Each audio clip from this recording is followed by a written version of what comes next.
Oggi è venerdì 22 settembre, sono le 17 circa del pomeriggio e Saverio Nardo mi ha portato la 128 che abbiamo messo a posto. È venuta bene questo uccellino tutto particolare.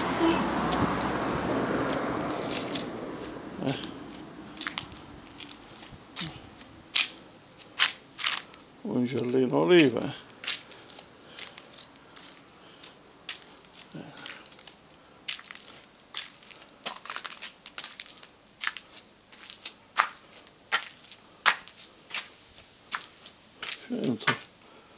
Catanzaro, una targa storica 168 749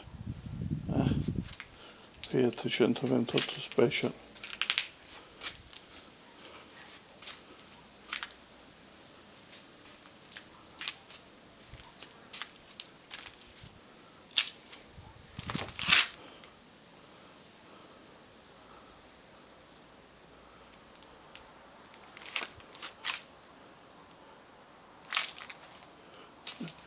Lì c'è la bici pure nuova, una Crystal Lady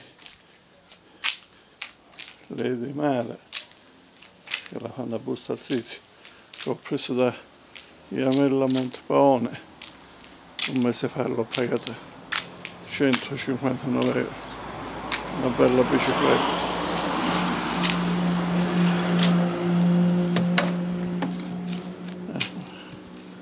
Vediamo un po',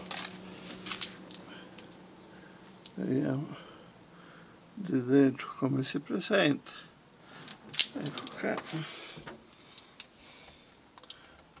E questa era della felice memoria del nostro cugino sindaco Peppino Gatto, avvocato e professore, che è morto 3 anni fa. E chi ci teneva molto sta macchina.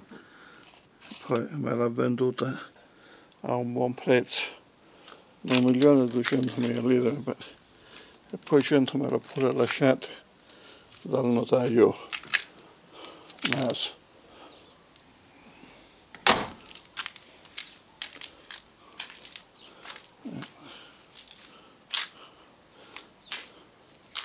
Le gomme ha lasciato le goodie che c'erano, le ho messe 5 anni fa, non hanno fatto manco 1000 chilometri.